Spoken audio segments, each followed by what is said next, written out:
What is up, guys? Max Marvelous here with episode 15 of this TEW 2016 series as we try to save Ring of Honor one show at a time, as it is our third event so far in the series so far, the Supercard of Honor.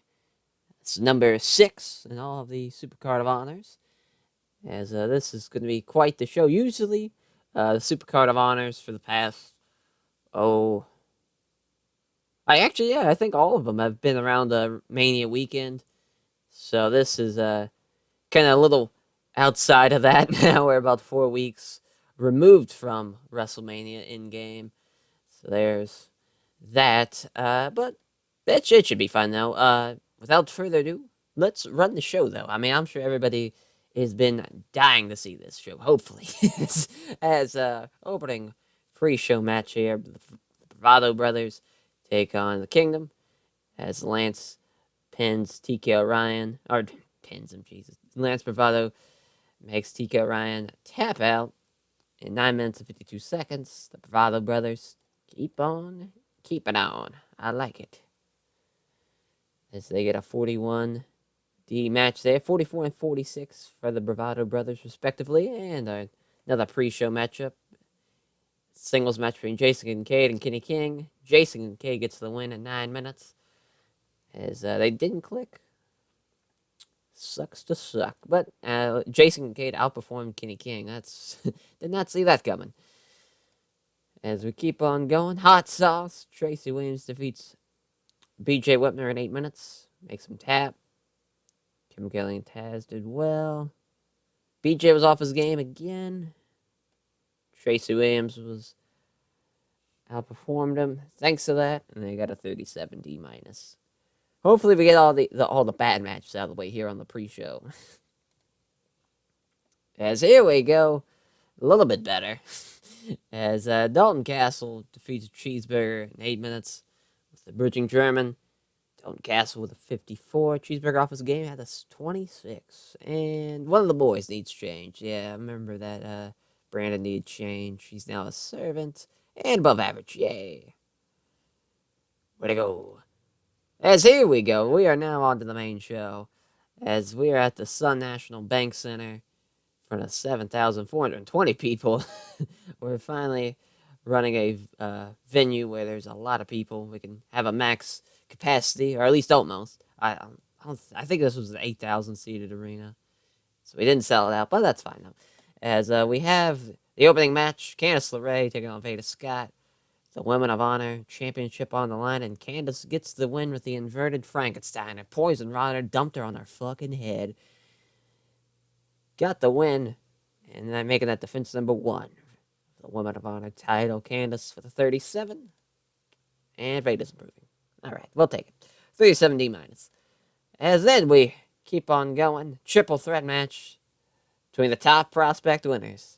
2015, 2016, and 2017. Donovan Dijak, though, gets the win as he pins, I keep on doing it. Donovan Dijak makes JT Dunn tap out in 11 minutes and 43 seconds. As Leah Rush was the top performer, followed by Donovan Dijak, then JT Dunn, 37. No improvements.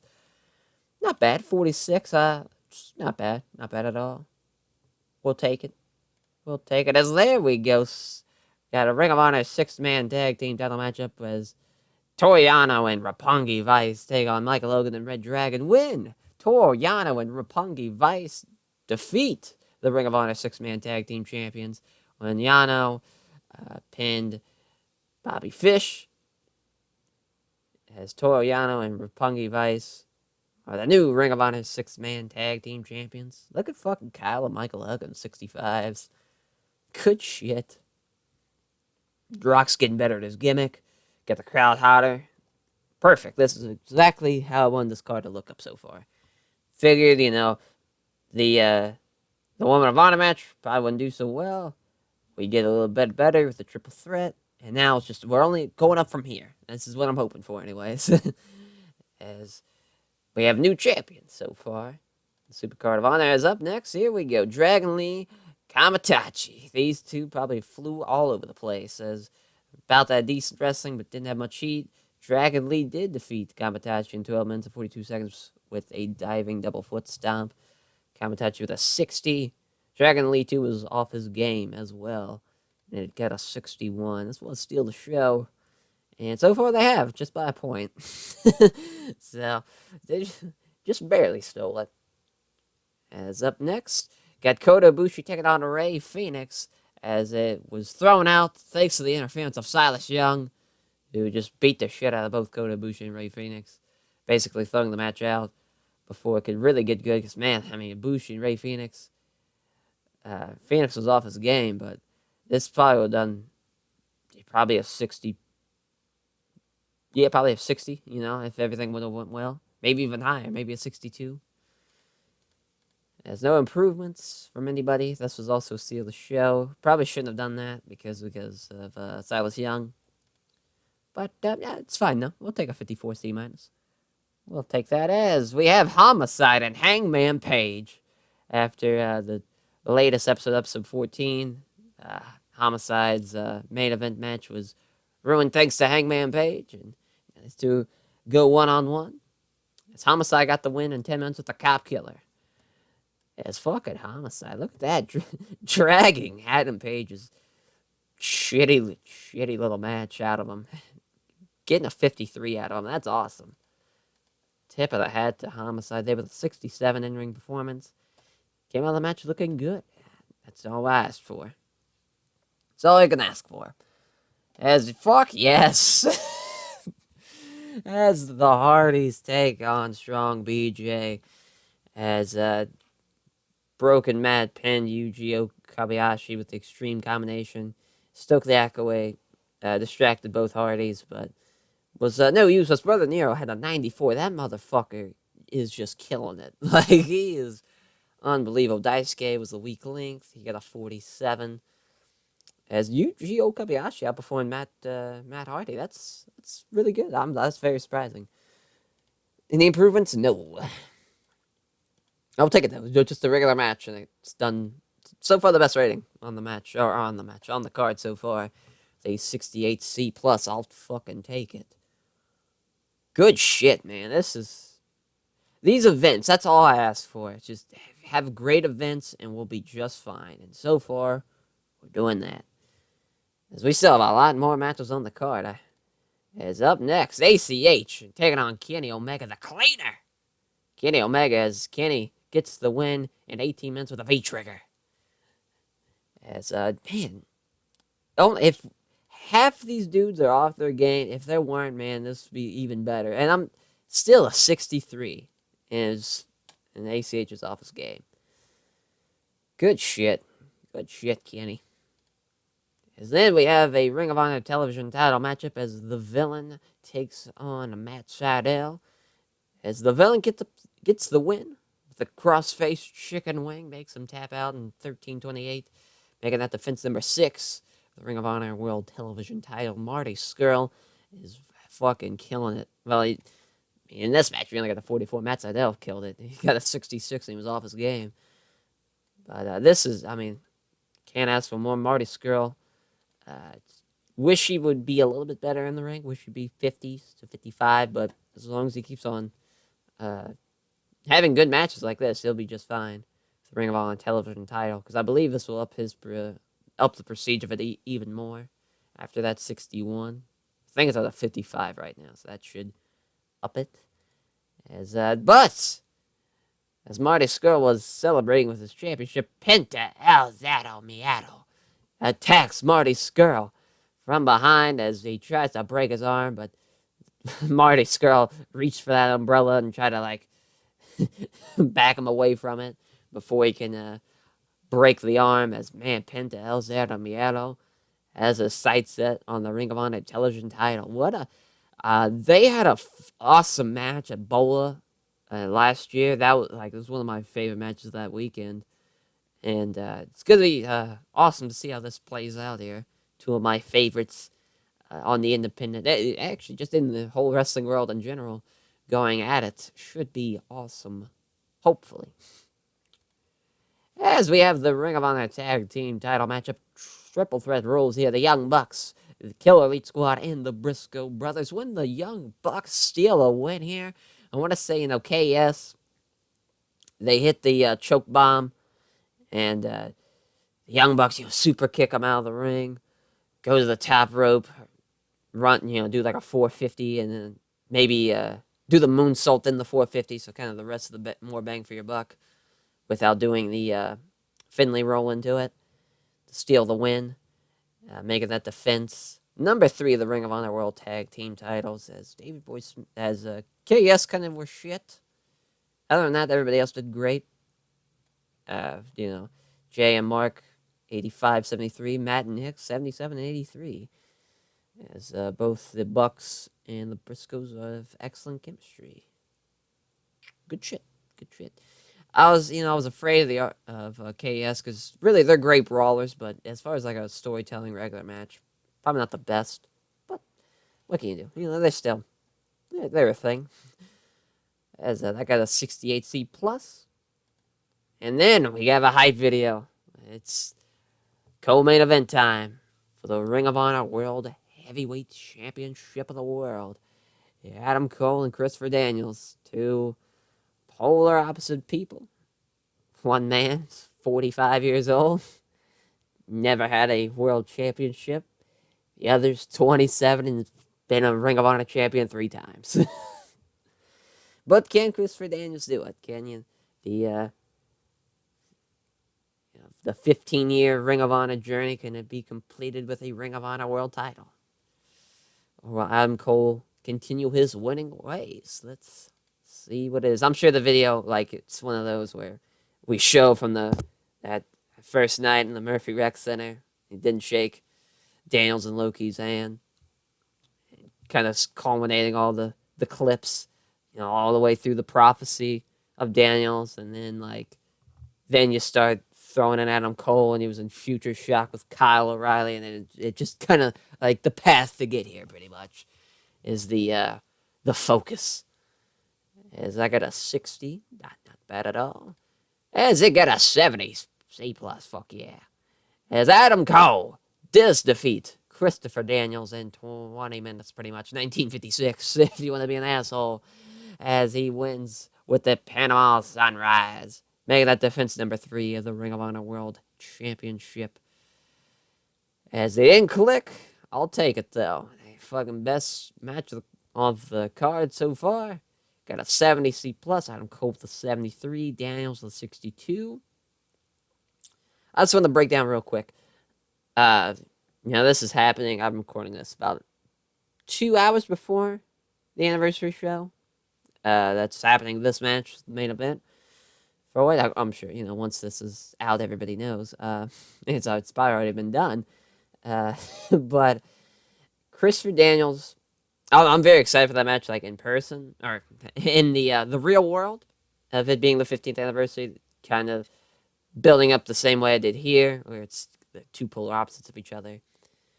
And I look at it like this. It's more special there because, it's the 15th anniversary. It's a big deal if Daniels does win it. Here, Supercard of Honor, still a big deal, but not a huge deal. People aren't going to be remembering as this. It's, if Daniels does win right here against Adam Cole at Supercard of Honor, it's kind of like Daniels, if he never wins the world title, he'll always be the most underrated wrestler of the 2010s and the 2000s, was so unbelievable, was a building blocks to, Ring of Honor. He'll always be remembered as a kind of a forefather, if you will. He will kind of be, he was such a vocal component of the early days of Ring of Honor, so he'll always be kind of remembered in that regard. But if he wins the Ring of Honor title now, it's he finally did it, but then you couldn't be well, he was the most underrated. You could still say that, but really you couldn't, because he is the Ring of Honor World Champion. So here, it's a that was kind of the main reason why I didn't want Adam Cole to win. Plus, I wanted Adam Cole to have a nice longer reign with it. He just won it at Wrestle Kingdom, and so now we're in April, so he's had it for 4 months now, which that's a nice little reign. But I don't know. I would like to have Adam Cole have like a nice moment, and especially right now in the series. He's been great. He's been getting C to C pluses promos. He's been getting right there as a 73 in ring performance. I just kind of want to break that down for everybody because I'm sure people might be curious about that, about my ideas of what we were going for here in the feud with Daniels and Adam Cole. But you know what? It's not. This might not even be the last time Daniels gets a world title shot. Who knows? You just gotta stay tuned, I guess. As I got a 70 C plus again. So far, best match of the night. But we got one more. We got the main event. Jay Lethal and Cody. One-on-one Texas Bull Rope match. Of course, we know. Final Battle 2016. Hitting him right in the dick. Spit in the face of the Ring of Honor.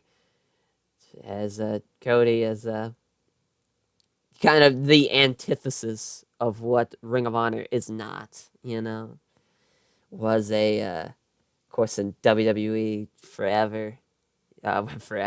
He's started there. Got on WWE TV when he was like 2 years in. It was probably about, probably 22, 23 probably when he was on WWE TV, his debut, 2007, 2008. And, now he's an actor. he's got beautiful wife. He's got everything going for him, And then we got Jay Lethal, the man who is probably the face of Ring of Honor right now, definitely, in the year 2017. Him and Adam Cole as a guy who has been the fucking man for Ring of Honor, quite frankly. When he was, that run he had as Ring of Honor champion and Ring of Honor television champion, he was one of the best wrestlers in the world. He was the man. And kind of the exact opposite. I had to scratch, claw his way on the TV. It was in Ring of Honor back in the day at Special K. But it is what it is with these two. It is kind of the face of Ring of Honor versus the antithesis of what the face isn't supposed to be in Cody. So there's kind of the focus on that, of course, highlighting from Final Battle and the angle where Cody had Hangman Page tied Jay Lethal's hands behind his back and hit him with a chair to the Honor Right or the 15th anniversary match till now. So in the main event, Texas Bull Rope match.